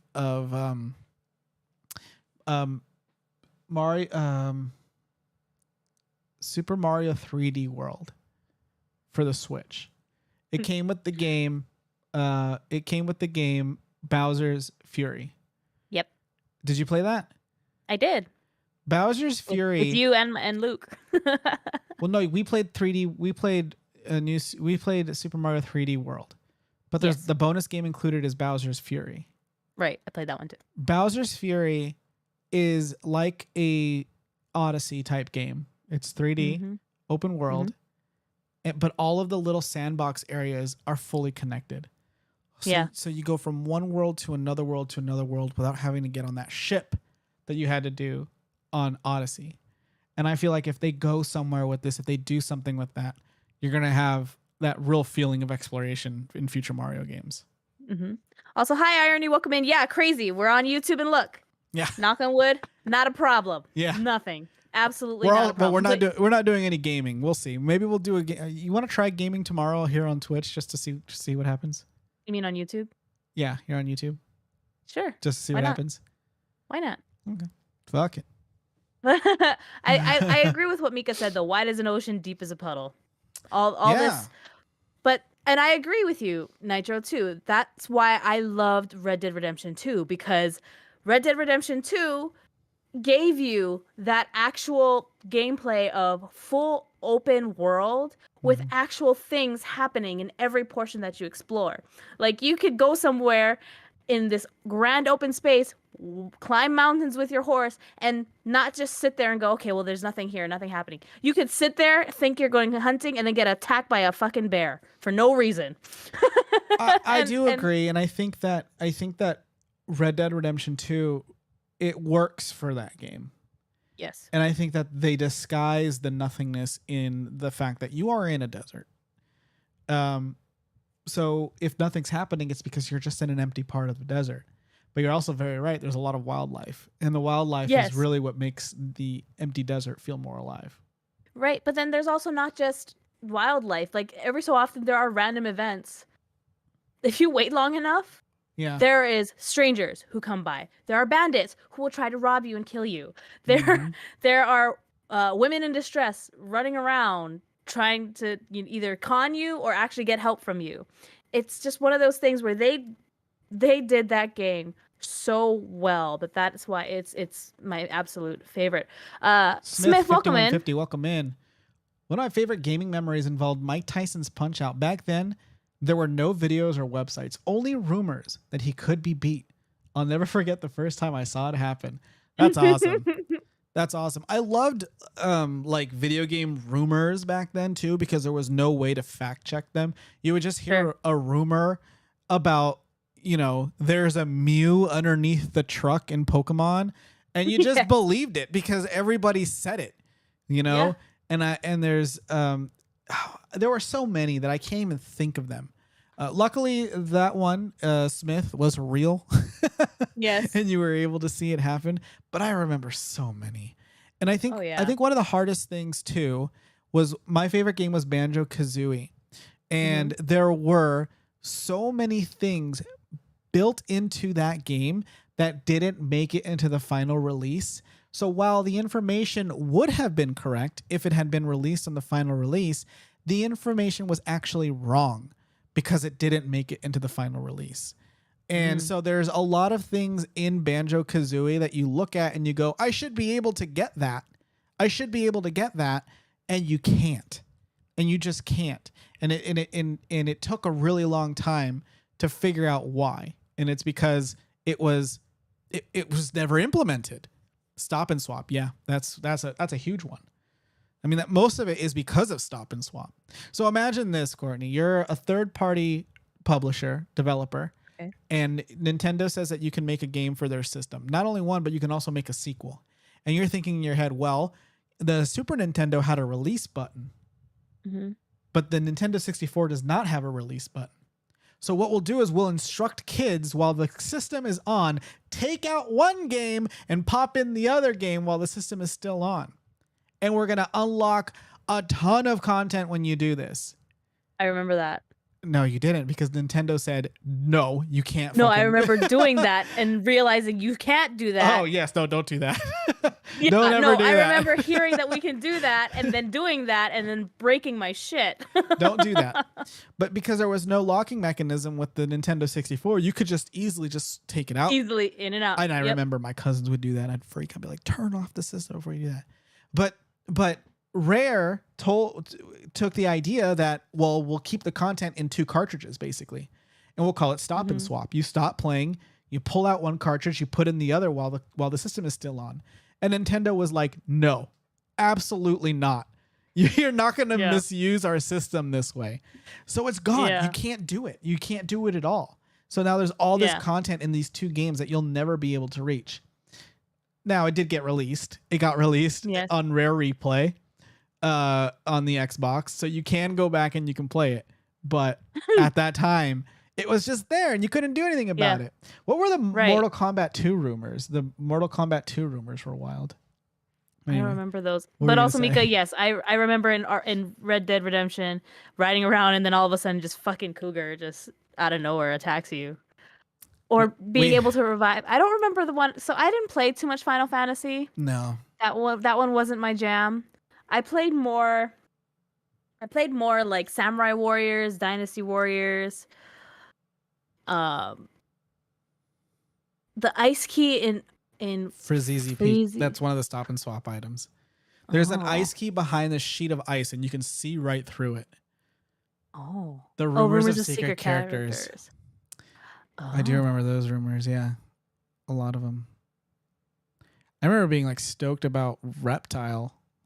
I remember being like stoked about like hearing from like the very first time hearing about cheat codes. Really? Yeah, I remember the very first time there was like, you can put in these cheat codes and get this in the game. And you're like, what? I do what? Yeah, if you just press these buttons in succession in a specific order, you unlock this. And it's like, what? And then of course, having the like speed or dexterity at age 8 to be able to do it, and then having to ask and beg my cousins to do it for me.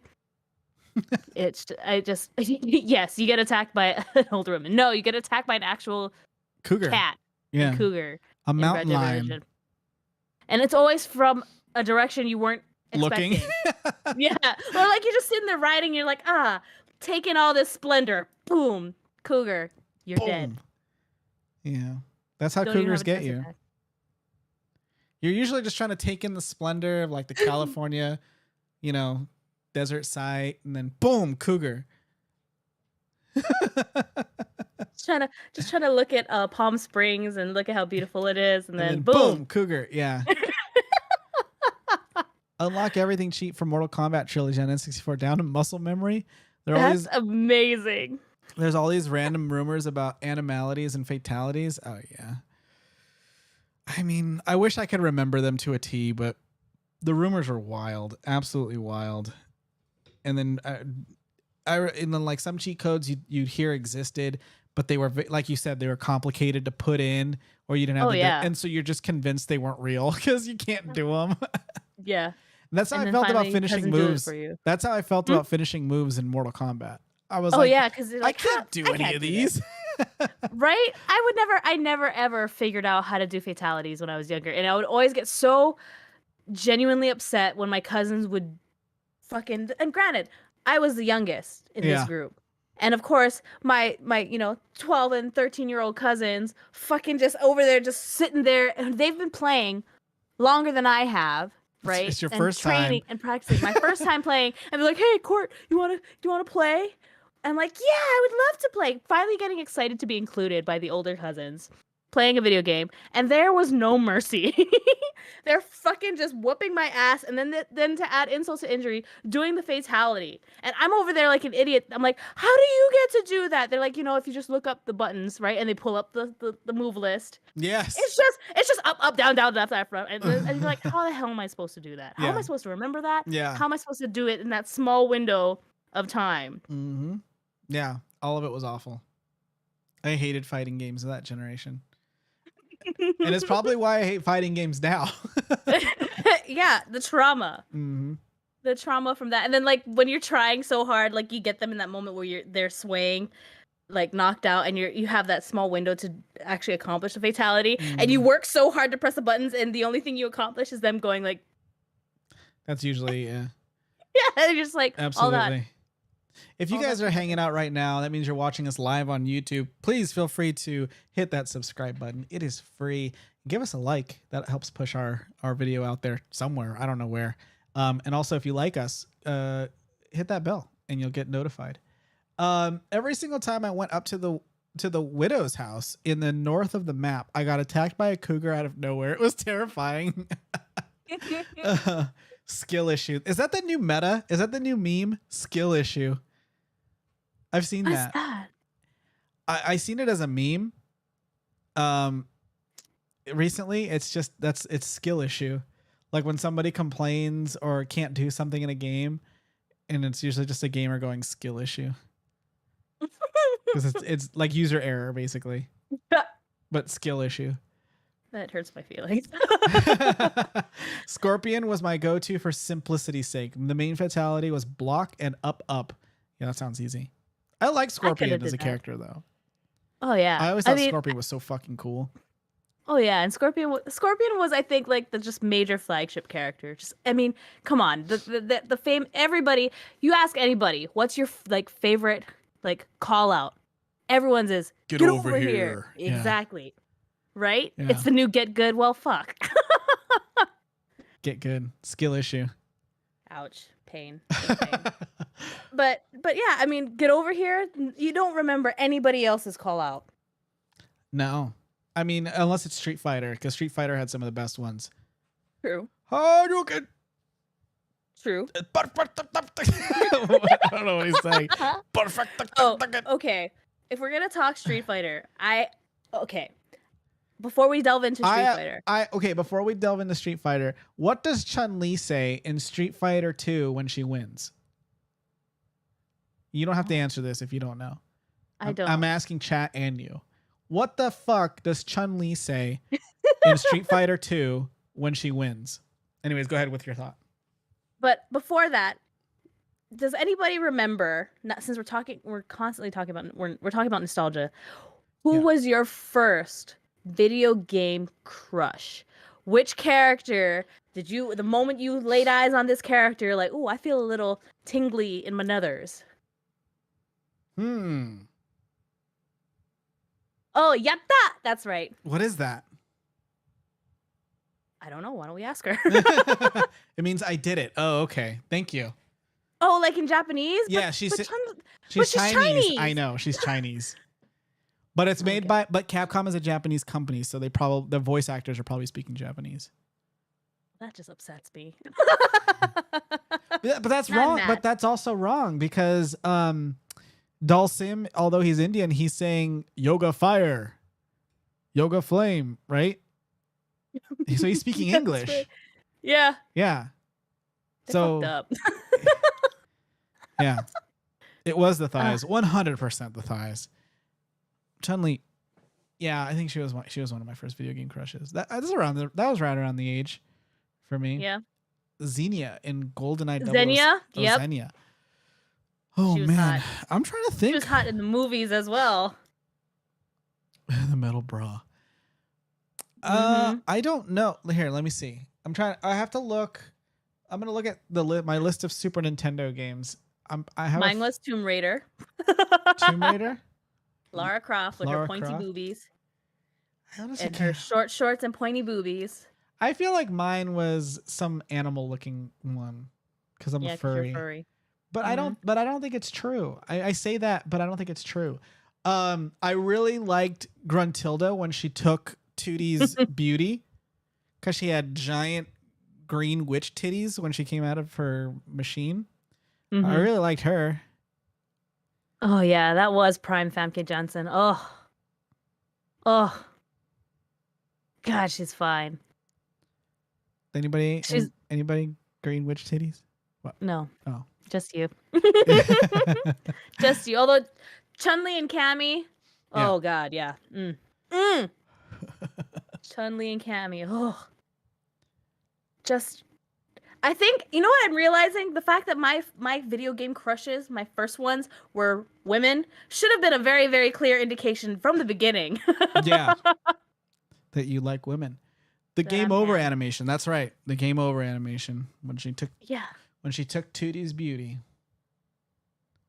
I said Which I beauty. didn't know what that was until John had to show her to me. Yeah, but I showed you a fan art. Yes, you did. Yes, you did show me a fan art first, and then you showed me the real thing after. Okay. I wasn't sure. But oh gosh, You forgot about how could Cammy? you forget about Cammy? Her whole Lex? ass cheeks are out. Her whole booty cheeks are out. Yeah. Granted, she's not as thick as Chun-Li. They actually reused hot green witch Gruntilda's model for the game proper. When? Where? What? They made her blonde and tan. Are you talking about the ending credits? Is that her model? So in the ending credits, when you win, you're on a beach, and you're successful, and then there's this woman on this beach walking. I don't think you see her head. Her head's out of frame, but she's walking on the beach and she's in a bikini, and she's got these big old melons. She's walking with watermelons in front of her. That's funny. On a tray, so you can't see her boobs. Fantastic. And then Mumbo Jumbo shows up and tells you didn't actually beat the game because you missed a lot of shit. Although I've gotten the good ending though, so I have beaten the game. I just don't remember the difference, to be honest. Unless that is the good ending, I honestly don't know. Oh, I'll never know. Yes, the good ending is when Mumbo tells you about all the secrets you can get. Yeah. The good ending, and then Mumbo comes out and he's like, check all this stuff out. You can find something really cool at this little island. But you can't because there's no stop and swap. He basically there's like a little tiny island, and he's like, go visit this island, and it's big. It's like out of the water. Yeah. Anyway. Go on. What were you gonna say? No, I'm reading chat and everybody's talking about. Also, irony, the fact that you were born a year before the PS2 release. Get the fuck out. Wait, when did the PS2 release? You youngin. 2001? When did the fuck? Get out. 2000. So you were born in 99. Does that make you Sue's age? April from TMNT. You're speaking my language, Smith. I don't know if you can tell. I don't know if you can tell. I don't know if you can. Did you come? Wait, is this why you came in? Did you see all the turtle stuff? Oh my god! You could see a lot of it in frame. This is awesome. Yeah, with the new setup. Yeah. I'm also really upset at you right now Why? because of that big blank space on your wall. I haven't framed anything yet. I can't put anything up until they're framed. Don't worry. Even the acrylic one? Oh, I'm gonna frame that one too. Yeah. I'm also really upset you haven't showed people the amazing art you got from Amazing Comic-Con. Let me see if I can go get it. Okay. Since this is a VOD, Yes. yeah, so people can see it. And Yes. and it'll actually be saved and it's not gonna go away since it's not Sure. on fucking awful ass Twitch. All right, I'll be right back. I'm gonna go grab the art. Go for it. I'll keep reading everybody's things. You feel so old, Mika? I do too. For you, it was Impa from Ocarina of Time. Oh, okay. It was, nowadays it's Zarya from Overwatch. Impa and the Great Fairies. I remember all the Great Fairies. I think for me,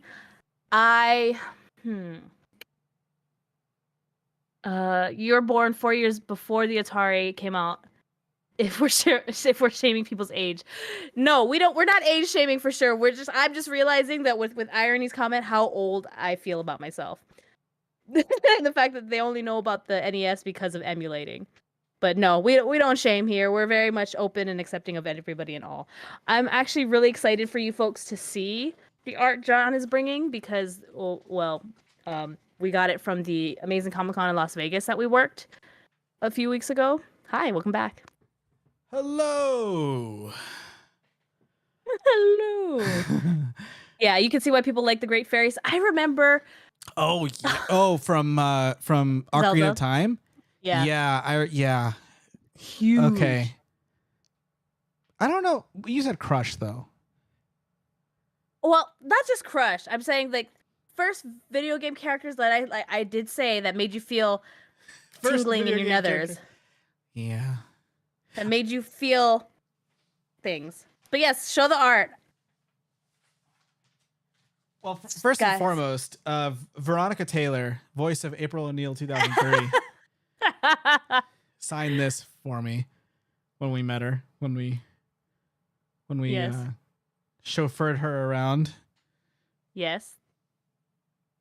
We were helping shuttle.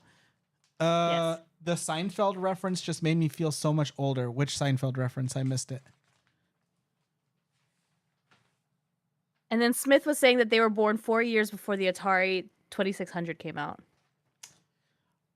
Well, they're outing themselves as the older person here. Yes, they said if we're age shaming, which I said we're not. So this artist, Mostafa, they are a comic book artist. They drew for the IDW comics, but this particular piece of art did not make it onto into a comic book, but this is one of his pieces, which I really like. Yeah. And I'm realizing now I didn't get it signed, but that's okay. He wanted $50 for a signature, and I don't have that much money. The hello. Yes. Oh. That is a Seinfeld reference.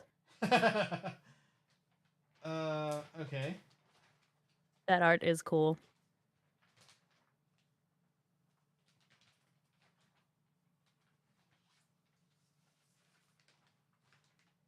And I'm pretty sure this is just a fan piece, but this is an acrylic.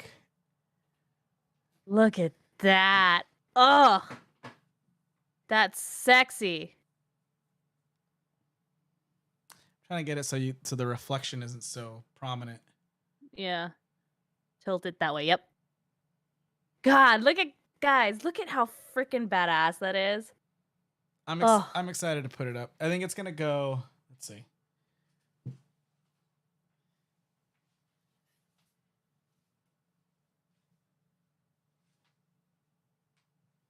I don't know. I want it to be prominent. Mm-hmm. Isn't it awesome, Mika? So fun fact, I was taking pictures of the booths and we were going from, booth to booth, getting photos for the con. And this one, they had a couple of booths in the hall. And they had some amazing art, just of various fandoms. And the funny thing is, we were taking pictures, we talked to them, we introduced ourselves because we were staff for the con itself. And we happened to ask them, I asked them like, hey, you wouldn't happen to have any Ninja Turtles art, would you? And the guy was like, hold on, we haven't actually pulled this one out yet. Went into the back of the booth and pulled out that one. And the funny thing about that is they had different art styles for all the different, fandoms. And there's one art style, which was the Japanese art style, that John and I were both just like, oh God, look at how awesome that looks. Yeah. And as he's going to grab the Ninja Turtles art, John tells me, oh, what if it's in that Japanese style? And sure enough. Yeah, I'm like, I'm gonna have to buy it if it's in this Japanese style. And I was like, I need to think about it. Will you just not put it on the floor? And he's like, this wasn't going on the floor today. If you guys wouldn't have asked, Yeah. I wouldn't have shown it to you. And then I was like, you know what? We're getting it for you. So yeah, We got it. yeah, we got it. I'm happy with it. I'm glad. You're not even a big fan of TMNT and you'd buy it, right? Look at how freaking badass that thing is. Yeah. John was like contemplating in his head. He's like, okay, well, we'll think about it. I'm like, no, we're not thinking about it, because if it's one of those things I've learned with cons, if you see something you really like, get it. Because a lot of times, I got it right away.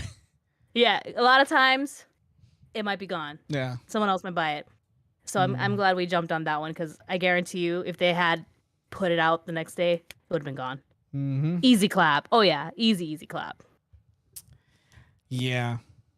And we talk about nostalgic games and stuff like that, and easily the Ninja Turtle games are top on my list as some of the most nostalgic. I talked about the first one, and I never owned that one. I never owned the first Ninja Turtles game, and I don't think I would have enjoyed it at that age anyway, because it was very difficult, and it didn't live and breathe in like the same kind of like Ninja Turtles ecosystem that I was living in. I was very much heavy into the cartoon. I loved how, I loved the way the cartoon looked.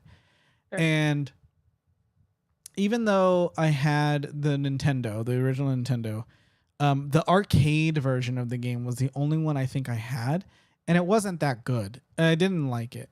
And I remember because the graphics weren't that great, and it wasn't very good. And I had played the arcade version already in the arcade. I knew it from Chuck E. Cheese. I knew what it was supposed to look like. And it was one of those early like distinguishing features of like, this doesn't look or play like the one at Chuck E. Cheese or Backstop Pizza. Because there was a local pizza place by my apartments where I grew up called Backstop. And I loved that place. And they had the Simpsons arcade, and they had the Ninja Turtles arcade. Those. Oh yeah, they had both. And I would play the shit out of both of those. Same. And I never saw Turtles in Time arcade in arcade form. I'd never seen it. But then I get a copy of Teenage Mutant Ninja Turtles 4, Turtles in Time, on the Super Nintendo. That was my first time seeing that game. So I had always thought that it was just a Super Nintendo game. And that game, it looked like the cartoon. It had characters that I knew and recognized. It had enemies. It had everything. It was such a cool, it was 2 players. You could play with your friend at the same time. It was just awesome. Awesome. Irony saying, fun fact, Daredevil's chemical spill is the origin of the Ninja Turtles. It is an homage. Yes. In fact, the Ninja Turtles itself are an homage to Daredevil as a series.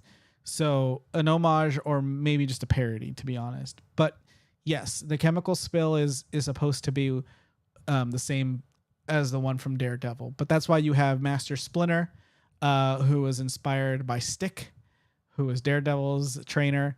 And you have the Foot Clan, inspired by the Hand, which were the bad guys from Daredevil. So yes. Yeah. So, and Daredevil is probably my most favorite Marvel character that isn't like a huge one. They have Turtles in Time at the Temecula Coin Op. What's up, Edison? I saw the original Turtles arcade at the Temecula Coin Op. I didn't know they had the Turtles in Time arcade there. I'll have to check that out. Uh-oh. I didn't know they had that one. But yeah, I know Well, that I know for a fact that they have the original. I've played thanks for that, Edison. Now we're not going to be streaming anymore because Mm. John's going to be at the coin op. Well, on Sunday nights the coin op is all you can play. So as long as you're drinking, you can play anything there. So for those who don't know, the coin op is a franchise barcade. That's cool. I want to go to one of those. Yeah. I've never been. They're cool. The coin op started in San Diego. And there's a couple locations, and one of them is Temecula. Yeah. It's awesome. So does that mean you'll take me? Yeah, absolutely. Okay. Maybe it was the original and I was just sloshed. Yeah, I know the original. It's right by the door. Like it's right by the back door. He knows exactly where it is. Yeah, it's near the back. I love Daredevil. I used to buy used comics at the Salvation Army. That's an awesome story. That's bomb. That's an awesome story. I don't think I've never seen a Daredevil comic. I've never had one in my hand.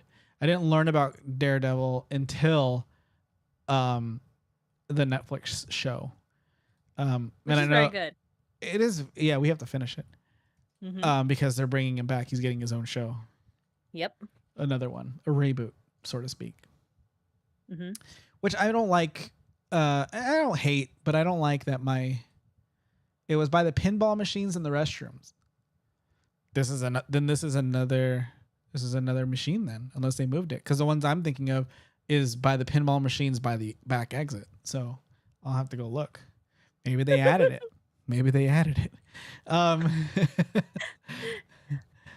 But I don't hate that I was introduced to him by the Marvel series, but I also am not thrilled that I learned from that media. I wish that I was more exposed to comic books, I guess.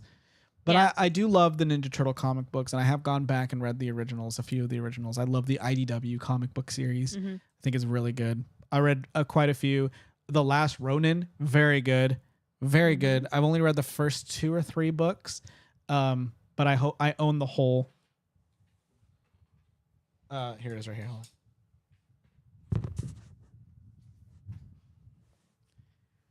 I ordered this as soon as it was made available. This is the complete series of The Last Ronin in book form. That's awesome. Yeah.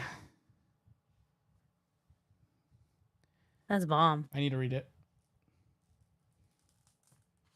So for those who don't know, The Last Ronin is a story of the last surviving Ninja Turtle after his other 3 brothers were killed in battle. So it's his story of revenge, essentially. And he learns that the person who killed his whole family, essentially, is a descendant of the Shredder. So is that a spoiler? I mean, anything's a spoiler if you don't know the context. But I mean, like it should be pretty obvious that the Shredder is going to be involved in some way, shape, or form.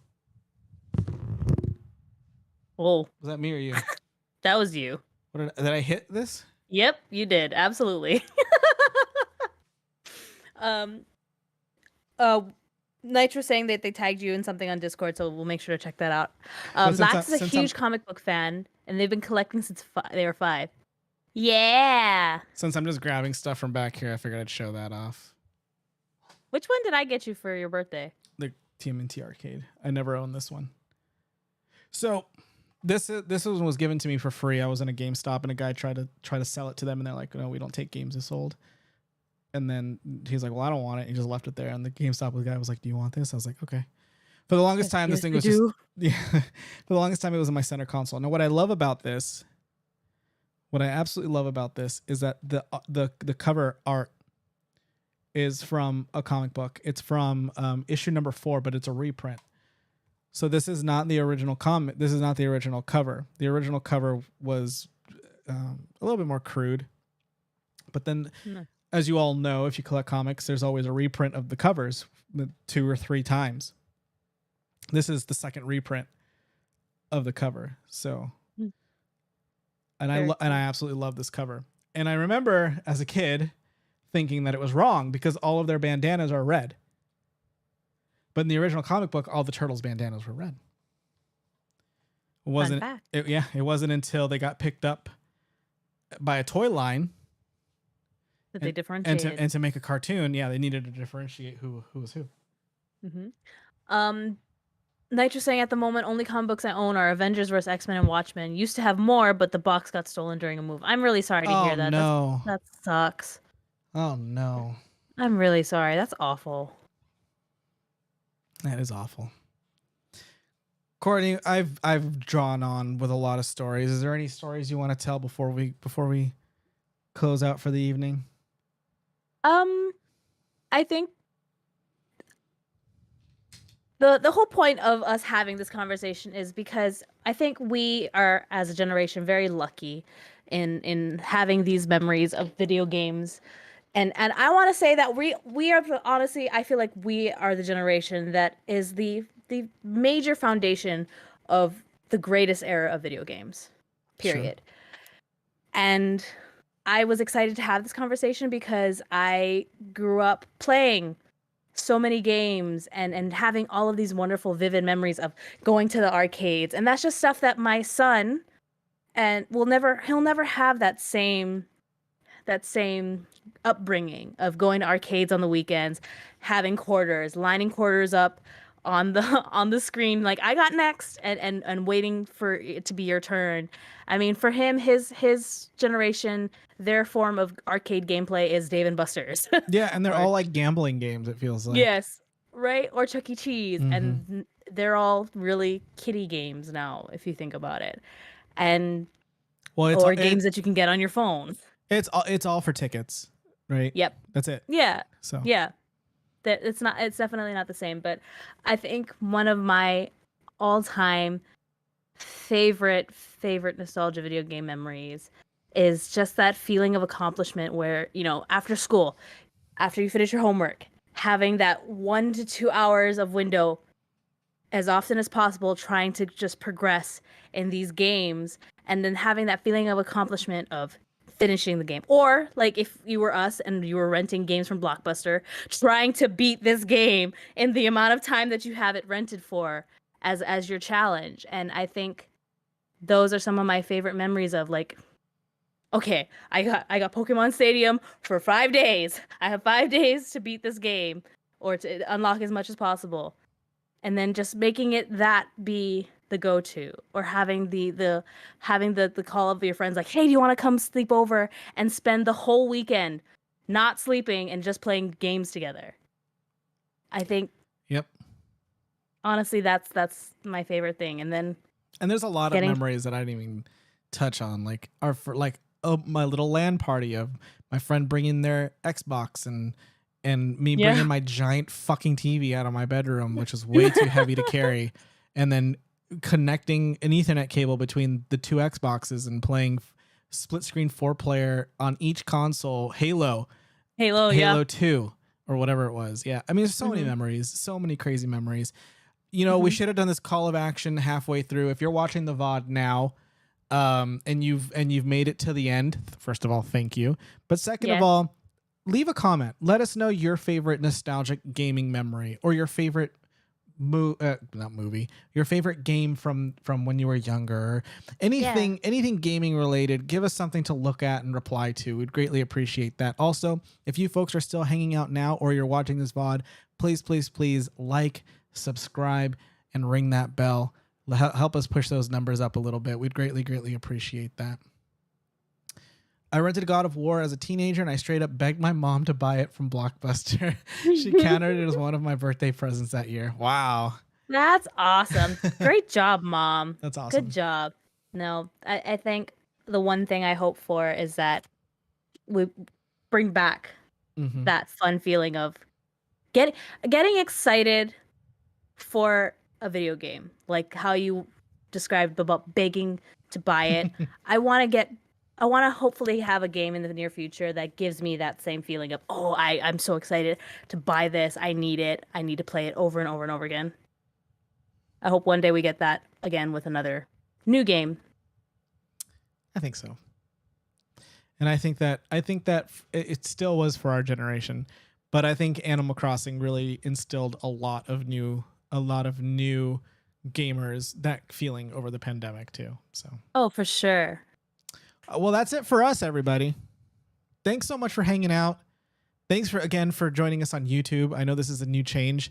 We're thankful for all of the new people that are slowly trickling in, and all the new friends we're making. We greatly appreciate that. Yes. Follow our socials. They are in the description.